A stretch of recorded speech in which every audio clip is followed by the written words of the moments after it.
చేయడానికి కావాల్సినటువంటి భక్తిని చేయటానికి మాత్రం ఇష్టం చూపించడట.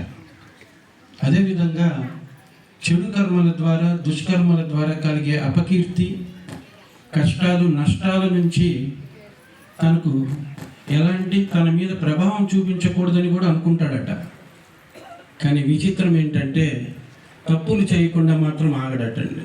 ఎంత విచిత్రం చూడండి. ఈరోజు భక్తిలో మంచి కావాలనుకుంటాను, మంచి పనులు చెయ్యను, చెడు నాకు కలగకూడదు అనుకుంటాను, చెడు పనులు ఆగకుండా నిగ్రహించుకోలేను. కానీ మళ్ళీ భగవంతుడు కావాలి, భక్తి కావాలి, ఆనందంగా ఉండాలి. ఇది సాధ్యమా?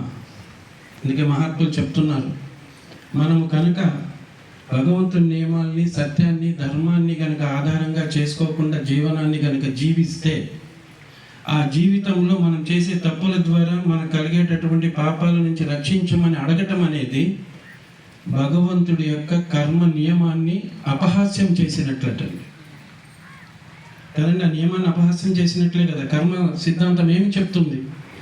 మనం ఏది చేస్తే అదే పొందుతామని కర్మ సిద్ధాంతం యొక్క ముఖ్యమైనటువంటి ఉద్దేశం.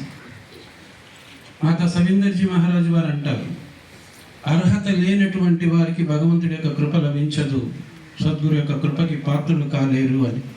ఈరోజు అర్హత లేని వారు ఏదైనా గొప్ప గొప్ప దానిలో ఉన్నారండి.